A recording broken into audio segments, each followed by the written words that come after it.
You're very welcome back. Today I'm going to talk to you about what training looks like when no one's watching. This is one of those things. It's the 2 o'clock in the morning thing when you can BS everyone else, but you look in the mirror and you go, who am I cotton? Or how am I being real? Um, I'll give you one starting point on this. A good result you can't explain is not a win. Remember that. We'll talk about that a little bit more. You might have heard a broken clock is right twice a day, and that's the reality of it. Just because in shooting you'll get a good shot doesn't mean it's a good shot. It means it was a good shot. You need to be able to follow that up. If a good shot's followed by a good shot, then you can lean into the fact that you have a process that's actually executing good shots. But equally, if you've got a good shot and then you go out to what we'll say, so here's a concept in shooting. You shoot a 10.8. That's actually as close to a perfect score or perfect shot as you're going to get in terms of bullseye accuracy. The next four shots are all grouped together with 9.8s. And I think that people mightn't understand is that 10.8, everyone wants to see the win, but actually the win isn't the win. The win is in the 9.8s, reason being that's where your consistency is. And now with sighting, you'll move that group of 9.8s onto the 10s. And instead of getting one 10.8, now you've got four 10.8s. Most people see a good number and they feel, oh, I'm confirmed, that's me. When I see one, I execute it based on the process. I analyze the process and analyze the outcome, and I go where they both aligned. If something in there didn't feel right, it wasn't right. Don't cod myself. I'll go my process again, and if the process executes it correctly, then I accept that the first one was in fact executed correctly, but I don't take it for granted. There's a constant level of analysis between shots, not during shots. If you start getting into that, now you're starting to analyze everything, assess everything, and that really is not going to work out well for you. But if I see a good number and I can't explain it, suspicion is something that kicks in. My reason being is I didn't do anything to deliver that good shot. Therefore, I can't repeat it because I don't know what went into it. And then I'll question whether or not it actually is a good shot. Follow the process second time round. If it's still a good shot, then we know that actually good shots are executed as a result of the process. It's not going to be a video about bits and pieces of training. That's not what I'm going to talk about here. I'm going to talk about what happens when no one is watching, when the unseen work actually reveals about the quality and performance of the system you're executing. You see, there's no one to BS. There's no one to take a shot, look around and smile and go, you see how great I am, because it's not about that. There'll be a whole load of questions between the shots for me. Did it execute efficiently? Did I carry out each process to 100% quality? Because it's the process that delivers. Again, remember, 60 shots, 1 hour 15. One shot doesn't win, but one shot will send you home in our sport at the quality and level that I'm competing at and going to compete at. The work itself, there's no glamour involved unless you enjoy the work, and then it is glamorous. There's graft, there's analysis. Graft most people expect anyway. You would think, but actually I know people who shoot lead. And it can be fun, by the way, shooting lead when your only outcome is to shoot lead. But if you're looking for scores, it's not about an hour. It's about execution within the hour. I define my process. So if I'm going into a training session, there's a reason for it. I'm trying to improve one aspect of my shooting. So what I do is I pick one element, the element that's going to bring the best increase in performance, and I set a training plan around that for my hour, if we call it an hour. Then I analyze, did I achieve what I set out to do, and did it bring me closer to the successful mastery? If not, it was, for me, it would be a waste of that hour. I could be doing something else or nothing else and would have achieved the same thing. It's all about repetition with purpose. Every shot I take in training is actually shot the same way I do when I go to competition. But it's actually what the work reveals. That's the most important part, and that's what people miss. Because I think the score, we say we train to increase our average, and then we compete to confirm it as such. the firing line in Los Angeles, it's not going to be the deciding factor. It's actually right here, right now. I've just got off a training session there now. The work that went into that is all visualized with Los Angeles in mind, with every competition in mind, with the same mindset of being on the same firing line as the best in the world. Uh, and and that's the beauty of this sport. I'm going to get into an environment where I'm up against the best so that my process can be seen aligned with all the others. It's not going to be the final 10 shots that decide it. I believe that the training sessions I'm doing now are the ones that are going to decide it in the future. Um, and they're done with no audience, but with the pressure and the consequence. There is that. See, this is the thing. It's not about firing shots for 1 hour and going, well, I did my training. Actually, the same pressure is on me to execute each one of these shots and the same consequence, because if it's failing now, it's failing in 10 years or in 2 years' time. It doesn't suddenly get better when you go to a competition. And I'd say every result that I have, it's happening where no one is watching. It's the first session in the morning at 6. It's the one after lunch. It's the one at night. It'll be the weekends where I have a question I need answered, and that'll be I'll take out the rifle, go to the range, and I'll execute a training plan to interrogate a new idea I have to see whether it's valid or not on how to improve the shooting.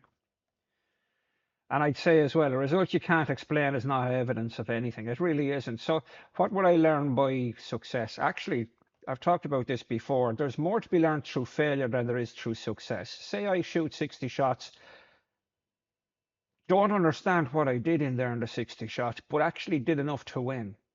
Did I learn anything?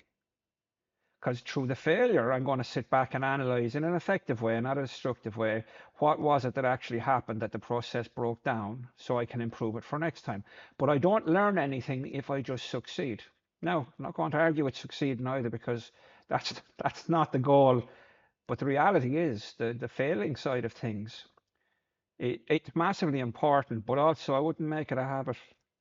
That's That'll be one. Yeah, no, and a mistake is a mistake when you do it once. After that, it's a choice. But failure, yeah, failure is not it's not the worst thing in the world, but don't make a habit out of it, because it means you've missed something in planning. I'll accept failing if it's something catastrophic that broke into the environment. But I'm not accepting fail. If I execute my processes correctly and efficiently and effectively every shot, I'm not accepting a failure because something's been missed in my planning. I don't think that the process changed because the score looked right. I think a 10.9 that arrived without it being earned, it's more of a problem than a win. Now, people would smile and go, yeah, I knew what I was doing. Actually, again, back to 2 o'clock in the morning, there's no one around. You can BS everyone else, but you can't BS yourself. And if you just accept that that's part of what you're doing, well, good luck to you when the pressure comes on. Again, the clock is right twice a day, even when it's broken. For me, being busy is not work. I need to be effective. I need to be efficient. There are some people who are, they'll fire a box of lead. Why? Because, well, I need to shoot lead. Because quality of the work I do, quite a lot of the work I'm doing is actually what we call dry firing. It's not actually at a firing range at all, but it's executing the process like muscle memory. But executing it, by the way, to the highest standards. It's not a question of just visualizing something happening and going, yeah, that was great and all. No, it's very much meticulous. The planning behind the dry firing is the same as at the range, except there's lead involved. But if you can't do it at dry firing, you're not doing it with lead. Lead doesn't make you more serious. The process is the process. Buying new equipment. I know enough guys I played golf with in the past when I was able to walk, and there was new golf clubs to fix every problem, but there weren't. And the biggest problem was of effectively the person with the new equipment, not the new equipment itself. None of the gear, none of shooting lead, going through a box of lead. It has no bearing on the outcome. If that's your goal, then I don't believe that in shooting, I don't believe that achieves anything.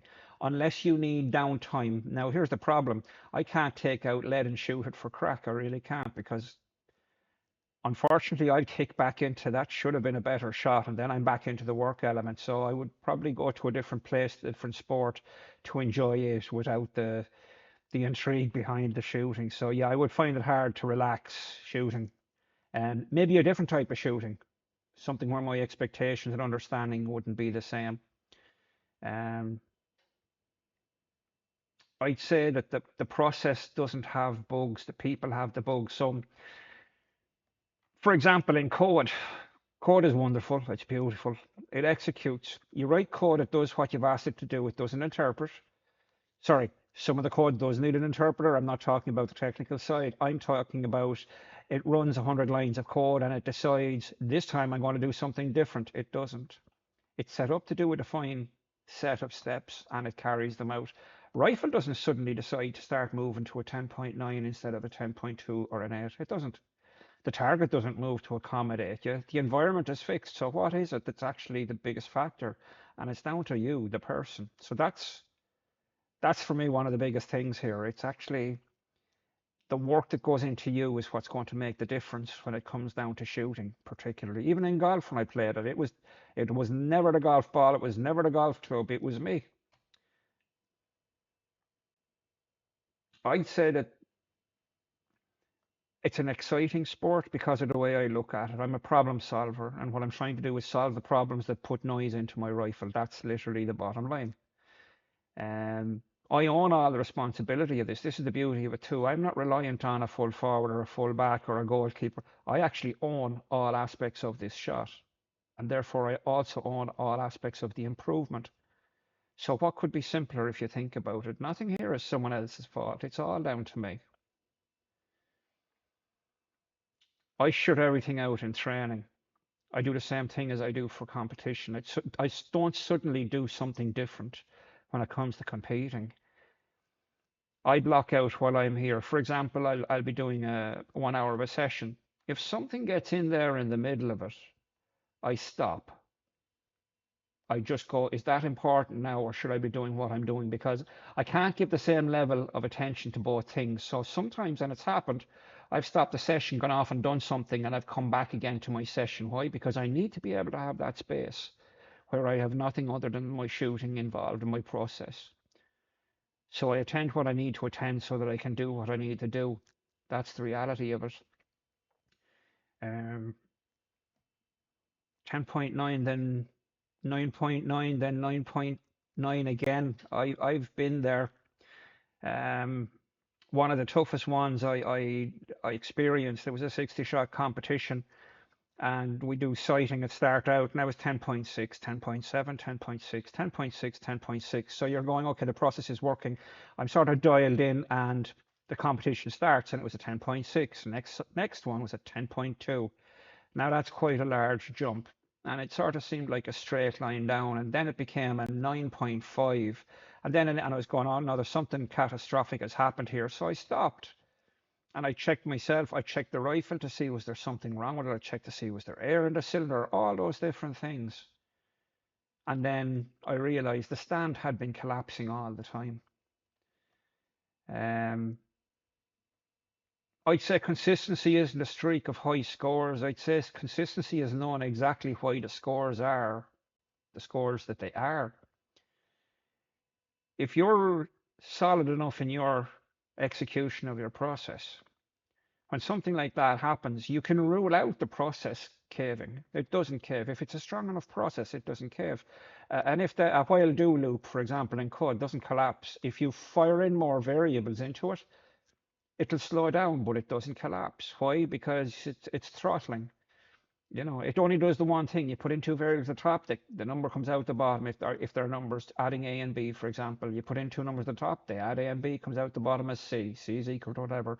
Now all you do is the more numbers you do, you back it up, but it still executes the process the very same way. And in shooting, if you can be sure enough that your process is that strong, you don't have to go there going, oh, I've done something wrong. It could be butt plate position, could be cheek rest, it could be a whole lot of things.